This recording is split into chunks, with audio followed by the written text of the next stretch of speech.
Okay, good morning, guys. Good morning. Whoa, I love that. What energy. Amazing. Everyone had a good breakfast then, I can tell. Nice and awake. Thank you for coming again this morning. So, presentation number 5. Time is really flying. Having a lot of fun. That's obviously what it is. And yeah, it's crazy that we're already on day 5 now. So I'm going to be talking about 2 very distinct but sort of similar concepts that I've combined into one lecture today. So that's animal competition and animal contests. So competition, we're going to be talking about resources in the environment and how these are very scarce and how animals will communicate with rivals to make sure that they can get the resources they need to survive. And contests being fighting. So fighting is something that we do see, and we've all actually seen some examples already, so I'll talk a little bit about them. But fighting is really, animals try to avoid fighting at all costs. It's something that can be very consequential, as we'll go into. So competition, as I said, is something that's determined by the limited resources in an environment.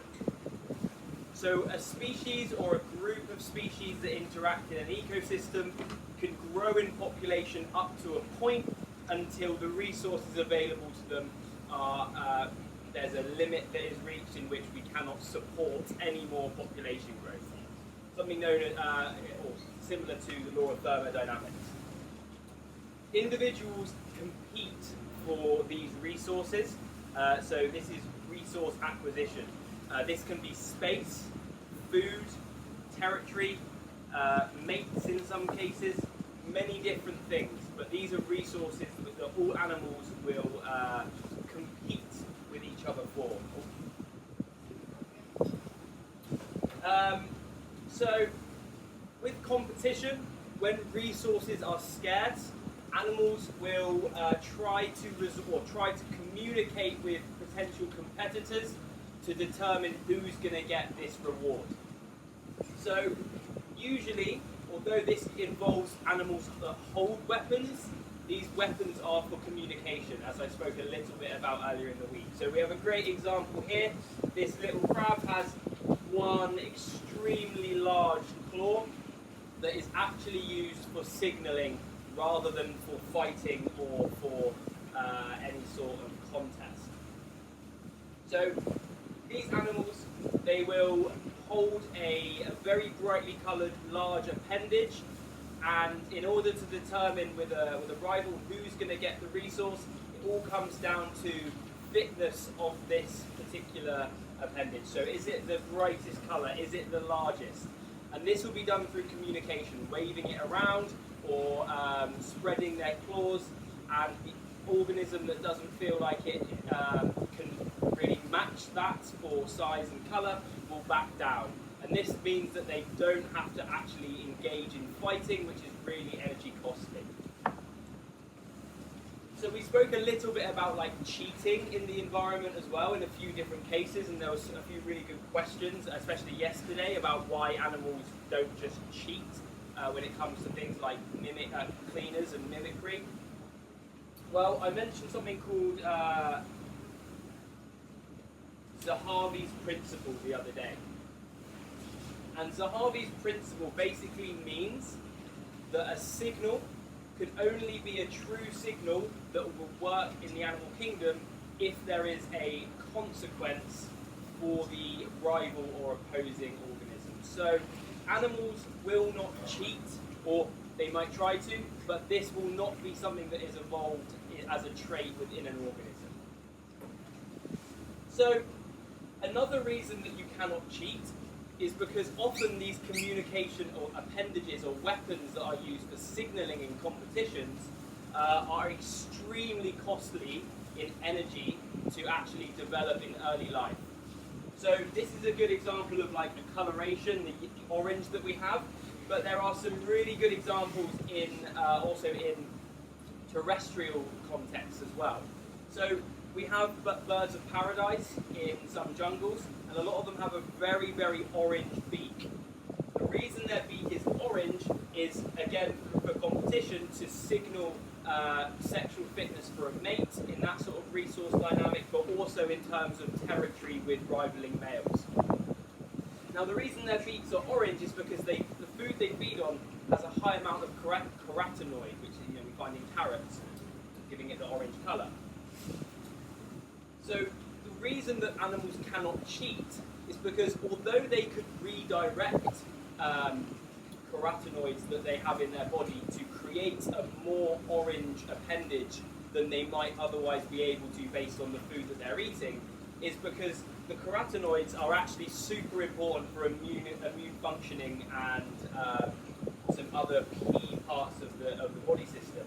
So by directing carotenoids into this coloration, they're actually going to be ending up being weak because they're not actually feeding on the amount of food they need to, compared to the rivals which naturally have a higher concentration of carotenoid colouring in their claws or beaks. So faking an advertisement of having a high amount of resources, such as you eat well, you have a lot of carotenoids, is not something that is actually very good for the organism, because they will end up being very weak and missing out on key nutrients such as an immune function. So we know here this is two reasons why animals cannot cheat when it comes to signalling for competition. It's something that there needs to be a true cost, which is Zahavi's principle, but also you can only really show that you have extreme fitness through, whether that's your nutrition or sexual fitness, through actually feeding on a high amount of things like carotenoids or whatever the organism is feeding on in its natural environment to develop this very energy costly appendage for competition. So, as I mentioned with competition, most of this is through communication, through signalling, waving the claws, making themselves look big, showing sexual fitness in certain body parts. And 99% of the time, signalling and communication will solve competition. Animals don't want to fight, it's really costly. But very occasionally the communication doesn't work, or in some cases some animals skip it altogether, which I'll talk about in a minute. But fighting has to be worth it. It can't just be something they have to do on an everyday basis, otherwise they will end up very weak, very injured, very ill, and they will most likely die. So studying fighting helps us to reveal dynamics between a species, but also how important a certain resource is to that organism. So a great example are these elephant seals up here. Now these are a species which fight to the death. So you can assume that the resource they are fighting over has to be something that is almost not worth living if you don't have this resource. And this resource is a mate. In an elephant seal colony, there's going to be hundreds of females and in superior smaller juvenile males as well, but mostly females, and one alpha male which has this harem of females. And only this one alpha male is able to mate with all the other females and pass on its genes. So the other in superior rival males never get a chance to mate. And for them, it's almost better to die without mating than not trying to actually get this harem. Either they will die never mating, or they will lose and die, or they will win and have all of the resource available to them. So it's a really, really valuable resource to this species. So the escalation and costliness of fighting is clearly very directly linked to the resource value. So the elephant seals sort of skip all communication and go straight into just trying to kill each other, because that resource value is really, really important. But some other things, such as hermit crabs, will fight until one gives up, and usually giving up is a long, long way before anywhere near death or injury. This is just when they've used enough energy to say, you know what, this isn't worth it. And the reason this might be with hermit crabs is because the resource that they're fighting over, their home, their shell, there is a very, very big abundance of other opportunities for hermit crabs to find these shells. It's not like there is one, and if they don't find that, they're going to die. They will just go and look for another one, and it's going to use less energy walking 20 meters to find a new shell than trying to fight with a hermit crab that might be bigger and stronger. Now, there are pros and cons of both of this. Obviously, fighting to the death, the pro is that you win. If you lose, you're dead. That's not great. With the hermit crabs, there are also positives and benefits of giving up, and this might be that actually you don't find the resource that you're looking for, or you've used a small amount of energy in a fight which you've then not succeeded in, and then something changes in your environment and you end up being a detriment to that. So, just on a side note as well, I'm not going to talk too much about this, but anemones, sea anemones, they were actually the first ever organism to be shown to fight. And it's something that has been the basis of a lot of studies for animal fighting because it's where it first evolved. And there's still a little bit of, people are still unsure on the exact reasons or the benefits from fighting.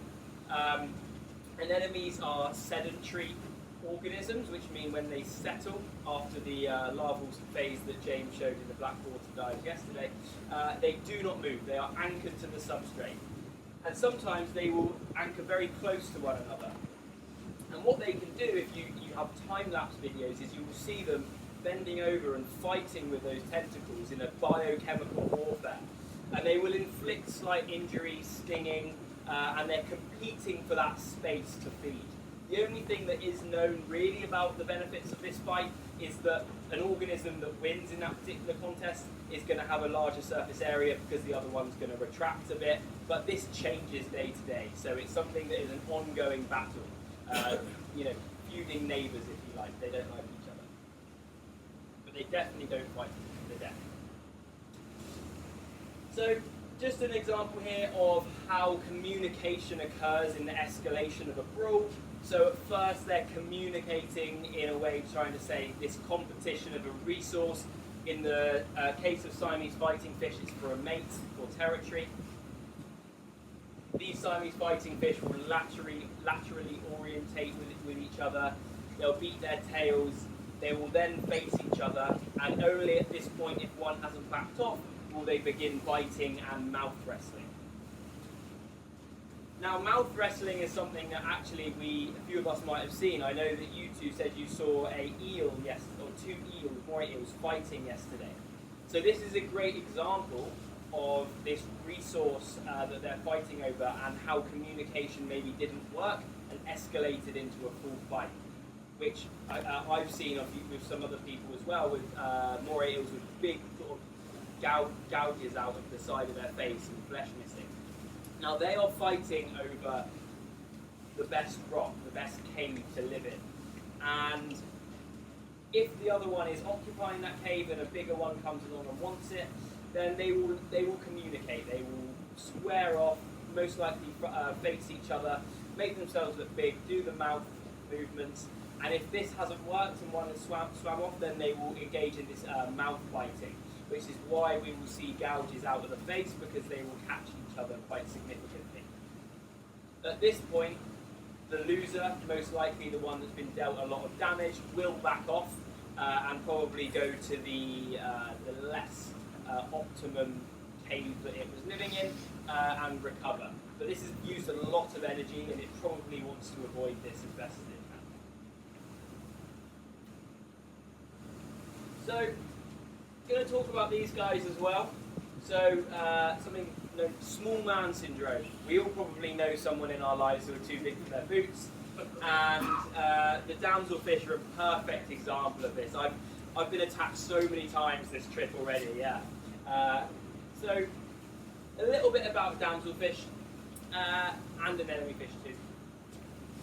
They are highly, highly territorial animals. They live in an extremely small area and they really don't seem to come out of this area much at all.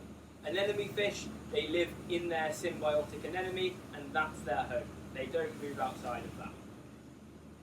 Lagoon damselfish and some other species of damselfish are really, really efficient farmers.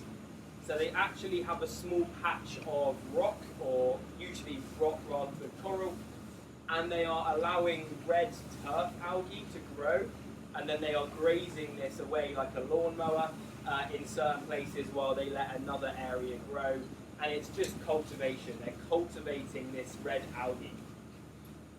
But because they are very territorial and they have this resource which is so valuable to them in the form of the territory, whether that's the anemone they're living in or the algae that they've spent a long time farming in, they are super protective over this. So if we get too close to them or a predator gets too close, I'm going to use the example of us because we've probably all seen it, and we're taking a photo or we're getting nice and close for a look, then they will get really angry. What they'll do first is they'll sort of swim up to you and just hold their ground. They'll stay in front of you and hold their ground. This is their way of communicating. I'm not moving, this is my area, don't come closer. If you continue to do that, that's when they will start what is known as contests or fighting in the form of chasing and biting. We can't really feel the bites, but we've seen them try and take chunks of the camera coming up to the lens or hitting you in the mask. That's them fighting, where the communication for them hasn't worked. They have, it's broken down and they're now just fighting. This also occurs with other damselfish, so we can see this a lot in an area with a lot of damselfish where they will be fighting or chasing off other neighbours. But again, the communication is what we will see more often, because usually this solves all problems. Chasing and biting is really energy costly. They don't want to do it. There are a lot of risk of using too many calories, using too much energy, and even still, in some cases, losing the battle. So it's really not what they want to do. They want to conserve this energy and communicate, first of all, like, I'm not happy, stay away. And as we know as well, just with the damselfish, the algae that they actually are cultivating, they are so crucial to the health of the ecosystem. They prevent overgrowth of algae, and I talked a little bit about in the predator dynamics of top-down predation, where we have a huge amount of lower fish in the food chain, and this is because algae is something that is everywhere, and without a huge abundance of these damselfish, then that algae will just grow and smother the coral. So you could think of these guys as a really important keystone species. This is why they're so protective of their algae. Yeah. Somebody measured the influence of diver on these damselfish. Yeah. Meaning we approach to many of us to anemone. Yeah. Besides those after us that should die. I don't think that's been shown. But, I mean, if it was happening too much, then maybe they get exhausted and they're more likely to be predated, but that would be a very slow process. But there is studies looking at the change in behaviour of damselfish and their territorialism around divers. That's really interesting. There's quite a few different studies. And also butterfly fish. So there's a big study on butterfly fish, actually the scientists, which are the problem. When people lay down transect lines to do a survey, then these butterfly fish are changing their behaviour and becoming less scared of confrontation and moving away. And there's issues with that. So our diving is very nice, but it's not very good for fish. It's something that probably on a one-off is a very minor thing. So I always say, like, go and have a look at the damselfish. It's not going to kill them. It's not going to really make any difference. It's the same as you probably getting a bit angry for 20 seconds. You're not using too much energy. But for divers, it's not a big issue. You've got to remember that they're doing this probably all day. They're communicating with neighbours constantly over a 12-hour, probably longer period, and sometimes, probably at least a few times a day, they will engage in fighting. But they try to avoid it as much as they can. If that answers the question.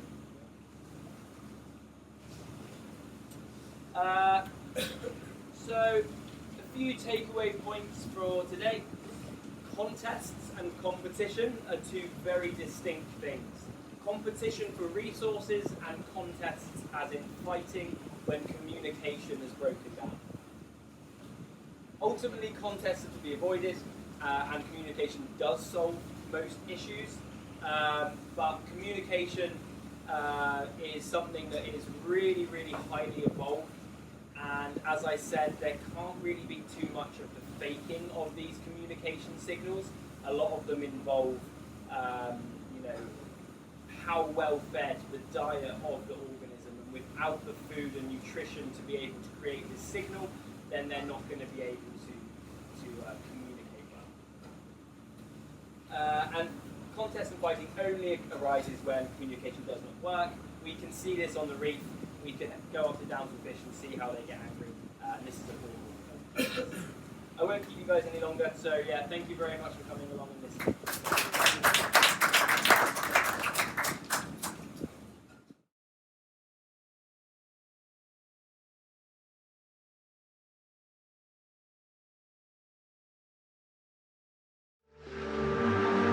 If you like this video, click here to see more like it. Please follow us on social media and feel free to like and share.